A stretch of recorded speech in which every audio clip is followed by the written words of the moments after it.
et ses brebis le connaissent. Pour elles, il a donné sa vie. Alléluia, Alléluia, Alléluia, Alléluia, Alléluia, Alléluia. Le Seigneur soit avec vous. Et avec votre esprit. Évangile de Jésus-Christ selon saint Marc. Gloire à toi, Seigneur. En ce temps-là, après leur première mission, les apôtres se réunirent auprès de Jésus et lui annoncèrent tout ce qu'ils avaient fait et enseigné. Il leur dit, venez à l'écart dans un endroit désert et reposez-vous un peu. De fait, ceux qui arrivaient et ceux qui partaient étaient nombreux et l'on n'avait même pas le temps de manger. Alors ils partirent en barque pour un endroit désert à l'écart. Les gens les virent s'éloigner et beaucoup comprirent leur intention. Alors, à pied de toutes les villes, ils coururent là-bas et arrivèrent avant eux. En débarquant, Jésus vit une grande foule. Il fut saisi de compassion envers eux parce qu'ils étaient comme des brebis sans berger. Alors il s'est mis à les enseigner longuement. Acclamons la parole de Dieu. Louange À toi, Seigneur Jésus.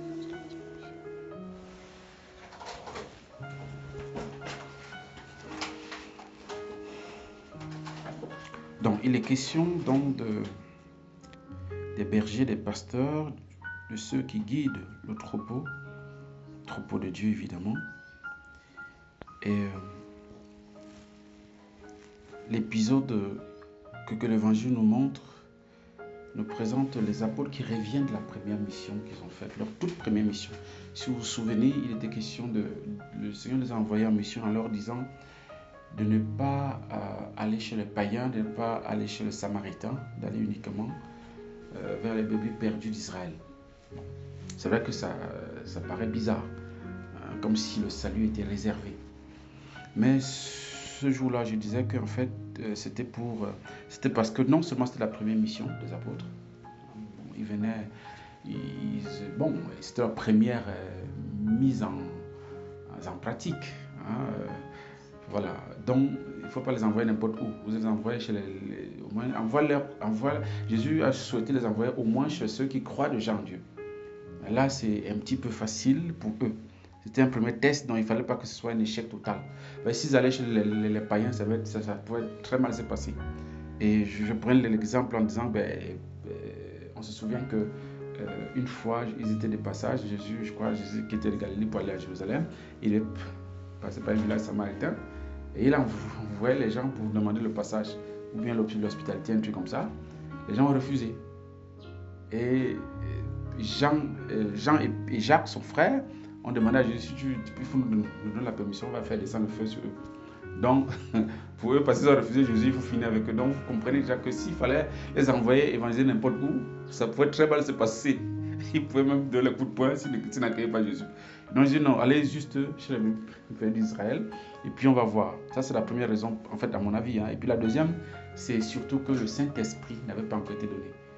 Le Saint-Esprit, c'est lui qui va être, c'est lui l'agent, c'est lui le protagoniste principal, n'est-ce pas, de l'évangélisation. C'est lui et lorsque l'Esprit Saint va venir sur eux, alors là, ils seront appelés à aller jusqu'aux extrémités de la terre, parce qu'ils ne seront plus eux-mêmes, eux seuls en fait. C'est avec l'Esprit Saint qu'ils pourront évangéliser. Et là, l'Esprit Saint est capable de transformer même le cœur de quelqu'un qui n'a jamais entendu parler de Dieu. Voilà. Et donc, ils reviennent donc de cette première mission, et ils rencontrent, ils sont fatigués. Et Jésus constate bien cette fatigue. Jésus dit, bon, venez à l'écart dans un endroit où vous allez pouvoir vous reposer un peu. Voilà. Et on dit qu'il y avait même, tellement les gens venaient et repartaient qu'il n'y avait même pas possibilité même de manger. Et donc Jésus dit, il faut qu'on se retire, il faut qu'on se mette en retrait, il faut qu'on vous repose un peu. Mais manque de peau, lorsqu'ils se mettent à partir, les gens devinent où est-ce qu'ils vont. Et on les dévance là-bas. Donc quand ils arrivent, ils trouvent qu'il y a une foule de personnes qui attendaient. Et ce qui est curieux, c'est que Jésus a oublié, entre guillemets, qu'il est venu, il a amené ses apôtres là pour se reposer. Le gars s'est mis à travailler comme si de rien n'était. On dit, il fut saisi de compassion envers eux, envers la foule. Et parce qu'ils étaient comme des brebis sans berger. Je disais hier, pendant la messe anticipée je disais que je célébrais hier, je disais, en fait, il y a là une leçon que Jésus veut donner aux apôtres. Vous êtes revenus de la mission, vous êtes fatigués, c'est normal. Vous avez droit au repos, c'est normal aussi. Mais si sur votre chemin de repos, bien sur votre lieu de repos, il y a un besoin, qu'est-ce que vous faites? Est-ce que vous allez reporter le besoin? Est-ce que vous allez dire, en tout cas, mon temps de repos, tant que je n'ai pas fini mon temps de repos, je ne m'occupe pas de ça? Non. La compassion de Jésus ici, qu'il manifeste pour dire aux apôtres, vous ne devez jamais aller, vous ne devez jamais cesser de compatir. La compassion ne va jamais en vacances. Voilà, vous devez être prompt à tout moment, d'accord, de travailler, même si vous êtes fatigué. Parce que si cette misère, cette personne, bien, en fait, ces nécessités-là sont sur ton chemin, c'est Dieu qui a permis qu'ils se trouvent sur ton chemin. C'est peut-être les envoyer de Dieu. Tu fais quoi? Est-ce que tu dois... Non, tu dois rester braqué sur tes vacances, sur tes congés, tu ne vas rien faire. Et je dis, mais si tu es un prêtre en vacances et qu'on lui demande une confession, il fait quoi? Il va dire, non, moi je suis en vacances. Bien que tu veux se faire écouter. Tu vas dire à personne, moi je n'écoute pas pendant les vacances. Il faut attendre quand je vais répondre le service. Non. Non, il faut être prompt à répondre. L'urgence de la mission est fondamentale parce qu'il y a l'urgence de salut.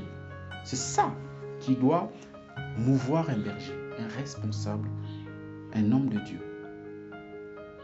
Et Jésus aussi va manifester une sorte de compassion qui peut paraître bizarre. Puisqu'on dit, il fut saisi de compassion et la première chose qu'il fait, ou alors la chose qu'il trouve que cette foule a besoin, ce n'est pas le manger et le boire. C'est l'évangile. Il s'est mis à les enseigner longuement. Et c'est ce pourquoi Jésus est venu. Il n'est pas d'abord venu pour nous guérir de ci, de ça, pour nous obtenir ci. Il est venu pour nous donner la parole du salut. Point final. C'est la première chose. C'est pourquoi c'est même la première œuvre de la miséricorde, des œuvres de miséricorde spirituelle. Évangéliser, enseigner. Avant de donner le pain à quelqu'un qui a faim, avant de donner j'aime souvent le dire par rapport aux enfants, aux bébés, avant de donner la tétée, il faut donner le bon Dieu. Quand l'enfant met au monde là, même si l'enfant pleure, il veut la tétée, non, donne-lui d'abord le bon Dieu. C'est l'essentiel. Il vient sur terre pour chercher le ciel. Même s'il n'a pas conscience, toi tu sais. Tu donnes le bon Dieu. Et donc avant toute chose, est-ce que cette personne, même à qui je donne à manger, cette personne à qui j'aide financièrement, ou bien, je ne sais pas, matériellement, que cette personne a connu Jésus, que cette personne est sauvée, que cette personne connaît la bonne nouvelle. Ça doit nous hanter, ça doit nous habiter. Parce que c'est le premier lieu, la première œuvre de miséricorde, de compassion à l'égard de l'homme. Et donc, Jésus, voilà comment Jésus se manifeste comme le bon berger. Et contrairement au berger de la première lecture, où Jérémie, où Dieu à travers où Jérémie les tasse de malheur, il dit, quel malheur pour vous, pasteur, vous laissez périr et vous dispersez les brebis de mon pâturage. Et puis cela révèle, comment on appelle ça, cela révèle comment le berger, lorsqu'il n'est pas à sa place, mais lorsqu'il ne remplit pas bien sa mission, ça peut être désastreux et peut tuer ou faire perdre les brebis. Et donc cela révèle le rôle principal d'un berger, c'est de faire l'unité du troupeau. Et c'est ça ce que Saint Paul dit dans la deuxième lecture, parlant du Christ. Des deux peuples, il en a fait un seul. Jésus est venu réconcilier l'humanité avec Dieu et l'humanité elle-même, en elle-même. Il n'y a plus de juifs, il n'y a plus de... Il a fait un seul peuple. Il a dit, et en sa personne, ce que dit Saint Paul, en sa personne, il a tué la haine. En Jésus, il n'y a plus de frontières. Il n'y a plus de tribus, il n'y a plus d'ethnie, il n'y a plus de pays. On est dans la famille de Dieu, on est dans l'église. L'église étant le corps du Christ.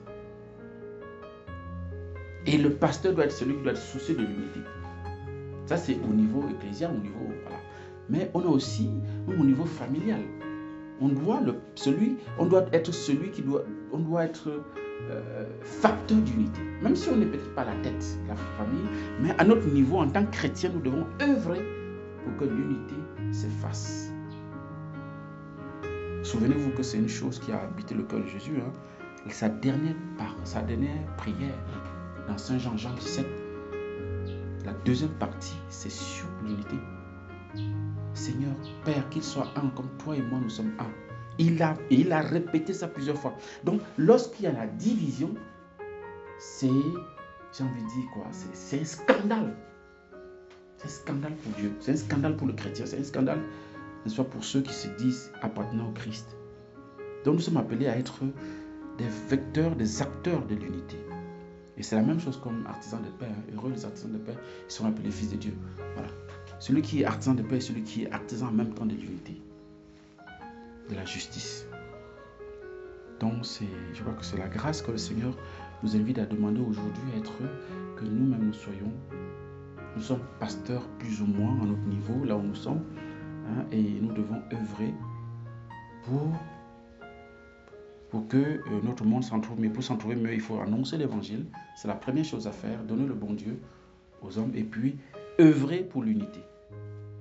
Et ça demande de tuer la haine dans la personne du Christ. Hein. C'est pas, nous, on est incapable de tuer la haine par nous-mêmes, mais c'est Dieu en nous qui peut le faire, qui peut accomplir cette œuvre. En sa personne, il a tué la haine. Et c'est en tuant cette haine-là que d'abord, je fais l'unité pour moi-même dans ma vie. Parce que nous sommes parfois disloqués. Nous sommes disloqués à partir de ce que nous sommes. Notre histoire personnelle, notre histoire familiale, de nos, toute notre histoire ascendantale. Hein, ça nous influe, ça fait que nous sommes parfois divisés, nous sommes brisés.